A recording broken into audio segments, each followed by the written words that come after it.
definitely getting colder and colder, and snowfall warning 5 to 15 centimeters. Let's see if that actually happens.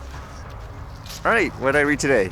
It's kind of interesting reading this one. It was actually in a form of a tweet from the company AirMap. They basically make an application for the phones where you can see things such as controlled airspace, restricted airspace, where you can fly your drone. And in the US, you can actually use apps like these to generate a token of sort, like that Lance, in order to get permission to fly into various places. Now, the controversy here is a lot of people would often say, oh, this whole thing here, people are just trying to commercialize it, make a profit out of the airspace as opposed to things like safety. So with that in mind, this thing that they wrote, I don't know how people are going to take this, but it says here, you can read the tweet, drone technology offers economic benefits. Governments can create new revenue streams that support UTM services like taxation and takeoff and landing fees.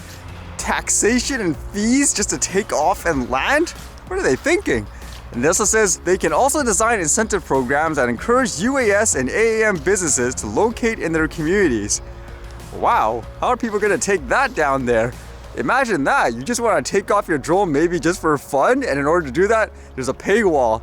Insert $1 please, now you can take off. Want to land? It'll be like a parking, I guess, fees of sort. Now obviously they did post a bunch of different messages, so just to try to get an understanding of what's going on, if there's any relations. Like this one here says, registering your drone with your nation's CAA shouldn't be complicated.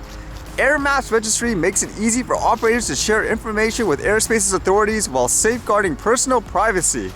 So that's not just in the US, they're basically trying to, I guess, get a piece of the pie throughout the world, which I'd imagine they actually do have a big reach in that since they started really early. And then this one here says, state, local, and tribal governments can deploy drone technology that benefits their communities. Take NC DOT. They leverage UTM to enable safe, efficient drone delivery of medical samples between hospitals, and Raleigh is part of the FAA's UAS IPP. So I guess it's basically promoting yourself as well, since you're kind of related in that field, to offer that service to people to make money, I guess. And then this one's kind of fascinating, which made me wonder if this is kind of trying to counteract the point where people say it's their right just to say fly a toy drone or something like that.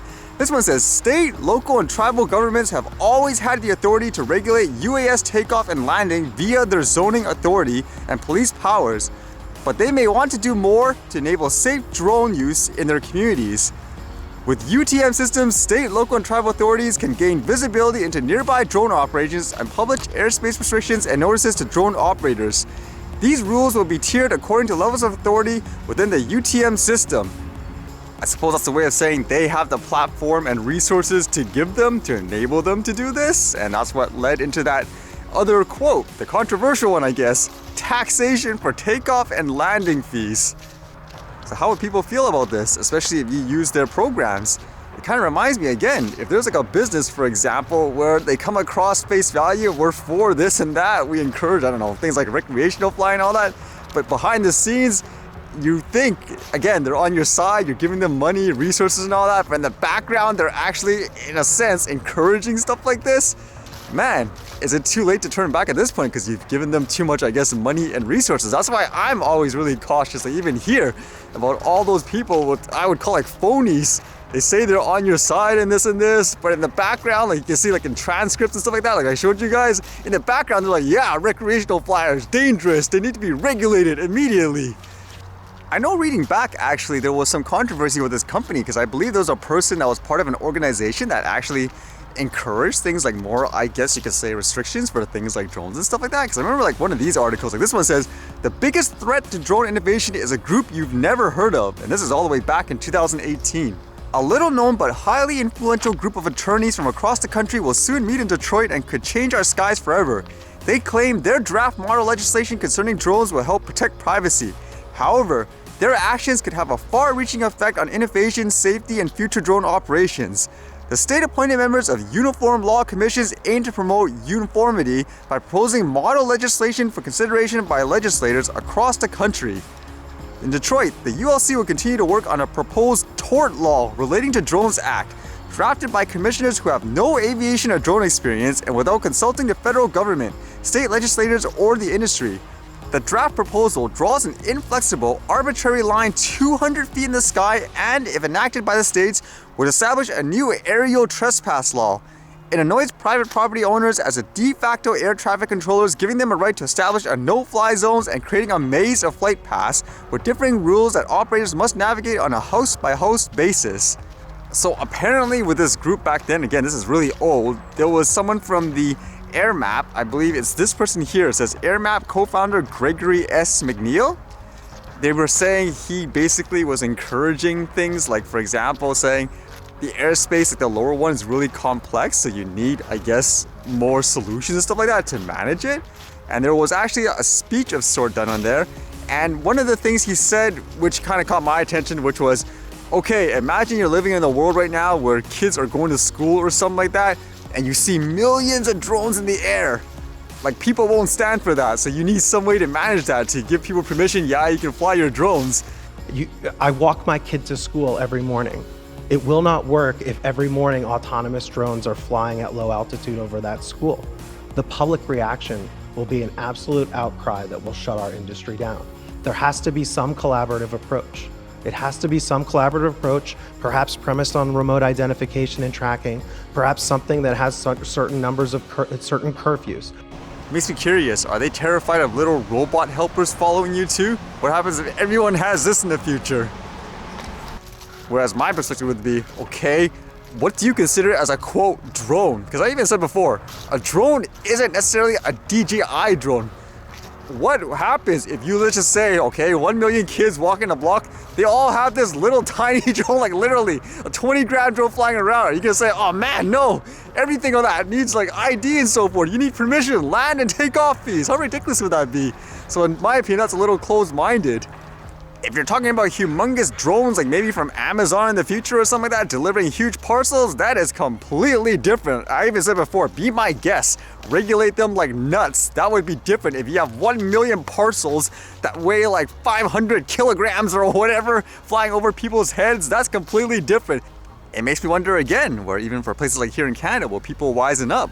Where when they see companies and all that encouraging over-the-top regulations, fear-mongering it, putting one face forward saying, we're here to help you, or they take your money and they, I guess, reinvest it so they can encourage over-the-top regulations, will you be wiser to that and say, nope, I'm not going to support those people anymore?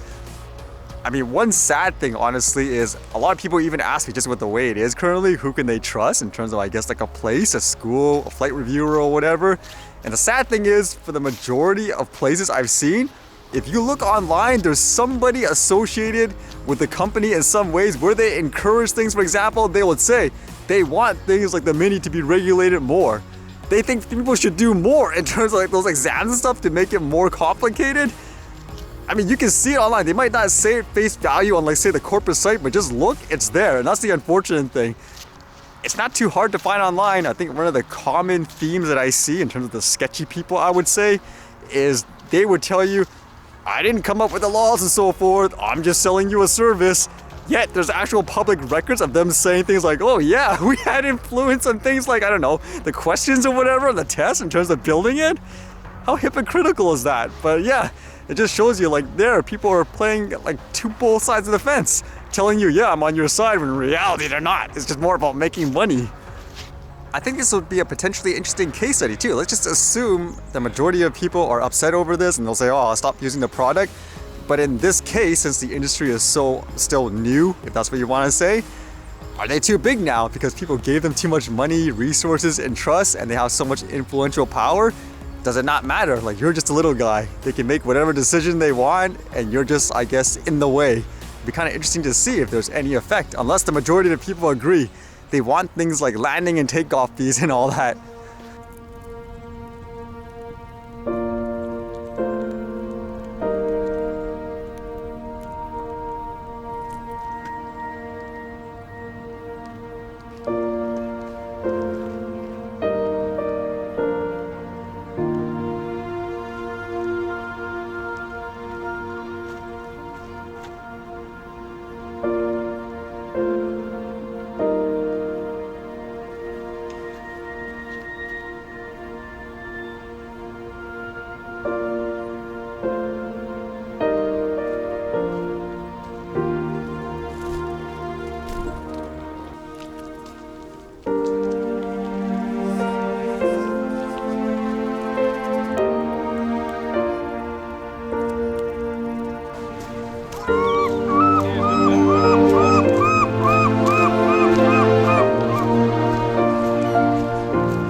All right, see you guys later.